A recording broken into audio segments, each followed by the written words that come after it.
SWD foundation को subscribe करें, like करें, कमेंट्स करें, शेयर करें।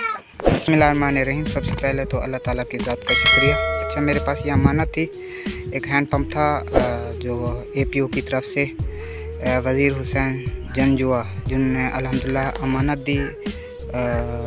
तो आप देख सकते हैं एक पुअर फैमिली है जिनका घर सामने है, जिनको हैंड पंप की अच्छा ज़रूरत थी। पानी का मसाइल था। अल्हम्दुलिल्लाह यहाँ पे बच्चे भी काफ़ी हैं, छोटे छोटे बच्चे रहते हैं और पानी के मसाइल की वजह से इनके पास हैंड पंप नहीं था। अल्हम्दुलिल्लाह इनकी अमानत थी जो यहाँ पे लग चुकी है। आप देख सकते हैं ये आप लोगों के हक़ में दुआ कर रहे हैं और ये बच्चे यहाँ पे जो आपके लिए दुआ कर रहे हैं, देख सकते हैं बड़े भी हैं और बच्चे भी हैं। बस।